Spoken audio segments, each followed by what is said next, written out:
Il existe une sensation que vous connaissez tous, mais que vous avez du mal à nommer. Ce n'est pas de la paresse, ce n'est pas de la fatigue. C'est cette impression d'être un moteur qui tourne à plein régime, mais dont les roues s'enfoncent dans la boue. Vous avez les projets, vous avez les idées, mais au moment de passer à l'action, quelque chose bloque. Une résistance invisible. Saviez-vous que 40% de votre énergie quotidienne n'est pas utilisée pour agir, mais pour réprimer des émotions et des souvenirs? Pause. Imaginez que votre cerveau est un ordinateur. Vous essayez de lancer un jeu ultra performant, mais en arrière-plan, 50 onglets de navigateur sont ouverts et siphonnent votre mémoire vive. Prenez l'exemple de Nikola Tesla. Vers la fin de sa vie, ce génie capable de visualiser des moteurs entiers dans son esprit a fini par stagner, obsédé par des rituels compulsifs et des blocages mentaux sévères. Son énergie n'avait pas disparu, elle était simplement bouclée dans des circuits fermés de peur et d'obsession. Aujourd'hui, on va sortir du mysticisme. On ne va pas parler de chakra. On va parler de charge allostatique, de gel limbique et de fuite neurochimique. Je vais vous expliquer pourquoi votre énergie bloque et comment forcer le verrou pour enfin avancer. 1. Le gel limbique. Quand ton cerveau appuie sur le frein. La plupart des gens pensent que le contraire de l'action, c'est l'inaction. Ils ont tort. Le contraire de l'action, c'est le conflit interne. Le décodage. Votre cerveau possède deux systèmes qui s'affrontent en permanence. D'un côté, le cortex préfrontal, qui veut votre réussite, votre business, votre corps de rêve. De l'autre, votre système limbique, votre cerveau émotionnel, dont le seul but est votre sécurité immédiate. Si vous avez subi des échecs cuisants ou des jugements sévères dans le passé, votre système limbique associe action à danger. Résultat, dès que vous accélérez, votre cerveau archaïque appuie sur le frein de secours. C'est ce qu'on appelle la procrastination active. Vous rangez votre bureau, vous répondez à des mails inutiles, vous bougez, mais vous n'avancez pas. L'impact neurologique. Ce conflit consomme une quantité astronomique d'ATP, l'énergie cellulaire.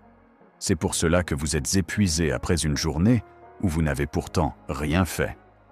Vous avez passé la journée à arbitrer une guerre civile dans votre crâne. La solution. On ne combat pas son système limbique, on le rassure. La technique. La réduction de la menace. Découpez votre objectif jusqu'à ce qu'il soit si petit que votre cerveau ne le perçoive plus comme un danger. Si écrire un livre vous fige, écrivez une phrase.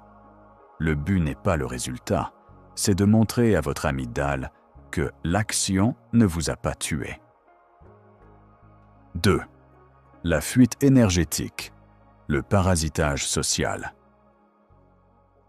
Votre énergie n'est pas seulement bloquée, elle est souvent volée. Le décodage. Nous sommes des animaux sociaux. Notre cerveau scanne en permanence l'environnement pour savoir si nous sommes acceptés ou rejetés.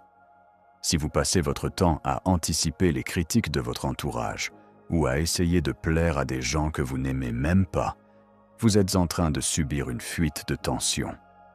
Chaque secret, chaque non-dit, chaque fois que vous portez un masque social, vous consommez de l'énergie pour maintenir ce masque en place. L'anecdote de Lady Gaga. Avant de devenir l'icône qu'elle est, Stéphanie Germanotta se sentait bloquée, étouffée par les standards de l'industrie. Son énergie a explosé au moment où elle a décidé de briser le masque. En assumant son étrangeté, elle a libéré toute l'énergie qu'elle utilisait auparavant pour essayer de paraître normale. Elle a récupéré sa mémoire vive. L'impact. Le stress social chronique maintient votre taux de cortisol élevé. Le cortisol est une hormone de survie à court terme. À long terme, elle détruit vos mitochondries, vos centrales énergétiques. Vous n'êtes pas bloqué, vous êtes rouillé par le stress des autres. 3. La charge allostatique. le poids des dossiers non classés. Pourquoi certaines personnes semblent avoir une énergie illimitée alors que vous vous traînez? La différence, c'est la fermeture des boucles narratives. Le décodage. Votre cerveau déteste l'inachevé. C'est l'effet Zeigarnik. Chaque projet commencé et abandonné, chaque conversation difficile que vous évitez, chaque promesse non tenue envers vous-même reste ouvert dans votre esprit. Même si vous n'y pensez pas, votre inconscient traite ces données en boucle. C'est la charge allostatique, le coût cumulé du stress que le corps doit supporter pour maintenir la stabilité. L'impact neurologique. C'est comme avoir 15 applications GPS lancées en même temps sur votre téléphone. La batterie descend à vue d'œil. Votre sentiment de blocage est simplement le signal que votre système est en surchauffe. Il n'y a plus de place pour du nouveau tant que l'ancien n'est pas traité. La solution. Le grand nettoyage. Faites une liste de tous vos dossiers ouverts, matériels, émotionnels, financiers. La règle, finissez-le, déléguez-le ou annulez-le définitivement. Dire « je ne ferai jamais ce projet » libère plus d'énergie que de se dire « je devrais le faire un jour ». 4. L'inversion de polarité. Le piège de la dopamine passive. On vit dans une ère de piratage neurologique. Votre énergie est bloquée parce qu'elle est détournée vers des circuits de récompense artificiels. Le décodage. L'énergie suit l'attention. Si votre attention est capturée par des stimuli à haute dopamine, scrolling infini, pornographie, jeux vidéo, junk food, votre cerveau reçoit le signal que l'objectif est atteint sans aucun effort. Pourquoi iriez-vous dépenser de l'énergie pour construire une vraie vie alors que votre cerveau pense déjà avoir tout ce qu'il faut en mode passif? C'est une anesthésie de l'ambition. L'impact. Vos récepteurs à dopamine se saturent. Vous devenez anédonique. Plus rien ne vous excite assez pour vous mettre en mouvement. Le blocage n'est pas une panne d'essence. C'est un moteur qui a oublié comment démarrer parce qu'il reçoit du carburant frelaté. La solution. Le recablage neuro-énergétique. Comment on débloque la machine? Ce n'est pas une question de volonté, c'est une question d'architecture. Étape 1. Le jeûne de stimulation. Coupez les sources de dopamine artificielle pendant 48 heures. Laissez l'ennui revenir. L'ennui est le précurseur de la créativité et de l'énergie. C'est quand le cerveau a soif de stimulus qu'il accepte de faire l'effort d'agir. Étape 2. La libération somatique. Votre corps stocke le blocage. Si vous restez assis devant votre écran à réfléchir à votre blocage, vous ne faites qu'accentuer le gel limbique. Bougez. Faites monter votre rythme cardiaque. Forcez votre corps à quitter le mode survie/gel pour passer en mode action/conquête. Étape 3. L'alignement des valeurs. L'énergie est le résultat de la friction.